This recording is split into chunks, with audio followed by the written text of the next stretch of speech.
9h17, la dernière ligne droite de votre télématin. Et aujourd'hui, le meilleur de nos invités qui s'installent tous les jours après 9h dans le canapé rouge. Alors aujourd'hui, Jamy, Vladimir Cosma et Claude Lelouch. Oui, ils sont venus parler cinéma et musique de film. Regardez.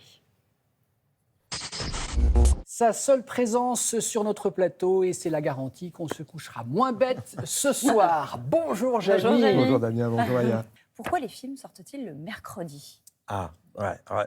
Ça nous replonge dans l'histoire du cinéma. Moi, j'adore Ça n'a pas cette toujours petite été le cas. histoire parce qu'on se dit, mais tiens, mais c'est un hasard. Mais non, ça n'a pas toujours été le cas. Au départ, les films sortaient le dimanche. C'est normal, c'est le seul jour férié de la semaine, donc on sortait le film le dimanche. Là, on parle au début du XXe siècle. Okay, et puis, juste après la guerre, eh bien, on s'est aperçu qu'il y avait... il était intéressant de sortir le film un petit peu avant pour... que le bouche à oreille fonctionne et qu'on aille au cinéma. Donc là, on le sortait le mercredi ou le jeudi. Voilà. Ouais. Et puis, après la guerre, on s'aperçoit qu'il y a un public jeune au cinéma. Oui. Donc on se dit, on va plutôt le sortir le jeudi, qui était le jour de repos. Et lorsqu'en 1972, eh bien, le jour de repos passe au mercredi, eh bien, le film sort le mercredi. Mais voilà, tout s'explique. Explication. C'est la question qu'on vous a posée 50 fois probablement, mais c'est quoi ? Il y a une recette pour une bonne musique de film ? Est-ce que voilà, vous vous dites, voilà, je vais cocher toutes les cases et là, je vais avoir ma bonne musique de film ? Ou alors non ? Il y a des bonnes et des mauvaises. Écoutez, je n'aime pas déjà la notion de recette en musique, je ne suis pas un friand de ça. Mais pour moi, si vous voulez que je réponde, pour moi, une bonne musique de film, c'est une bonne musique tout court. Il n'y a pas de musique de film spécifique, il n'y a pas un genre, comme il n'y a pas de genre de musique de ballet ou de genre de... Ce sont des musiques qui ont été faites pour le ballet ou pour le cinéma. Mais qui s'écoutent en soi. Mais qui sont valables, qui s'écoutent en soi. Ce que vous dites en revanche, c'est que c'est plus difficile de composer pour une comédie que pour un drame. Oui, parce que la musique s'exprime plus facilement dans le romantisme, dans la nostalgie, dans l'horreur, dans tout ce que vous voulez, mais pas dans le rire.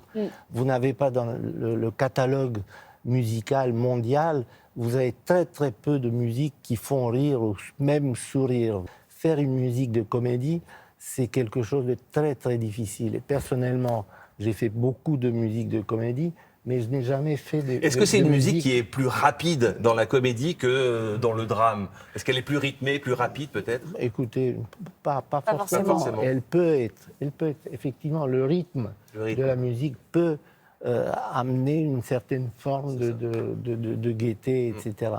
Mais mes principales musiques de films, de comédie, sont écrites en mineur. C'est un mode qui est attribué souvent aux musiques tristes pour souligner le sentiment de tristesse et pas de gaieté. Mais le Rabbi Jacob, le Grand Blond, tout ça, c'est des musiques en mineur. C'est un partenaire, la musique, dans un film ? C'est plus que ça, c'est un des rôles principaux. Ouais.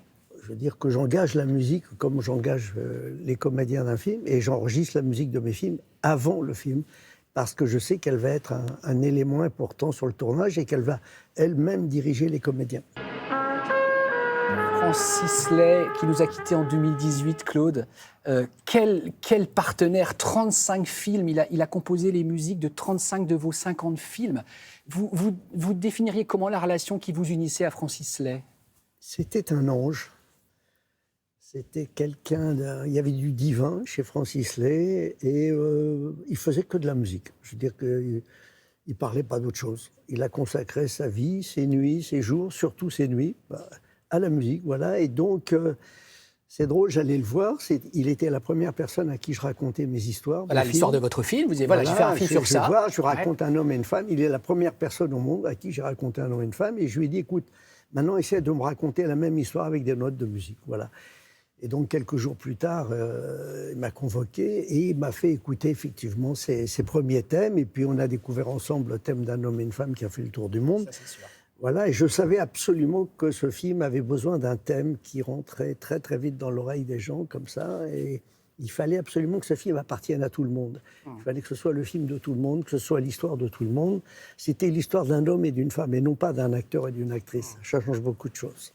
Quand on a écouté ce thème pour la première fois, comme on savait qu'on allait mettre des paroles là-dessus, et comme on n'avait pas les paroles, on se dit... Et puis on les a gardées après parce que C'est dabada, ça appartient à tout le monde, chacun peut y mettre ce qu'il veut. Chez vous, vous chantez, hein, mais dabada, pas shabadabada. Cet homme-là a un petit message à vous adresser. Regardez la caméra, Claude. Claude, salut, bonjour. Une question, bien sûr, très personnelle. M'aimes-tu toujours? Moi, oui, mais toi, que ce ne soit pas un amour impossible, quoi. Voilà, merci. Alors, est-ce que vous aimez toujours Jacques Dutronc, À la Claude? folie de plus en plus. Vous savez, c'est comme le bon vin. Il fait partie de ces gens qui vieillissent drôlement bien. Et non, je pense souvent à lui.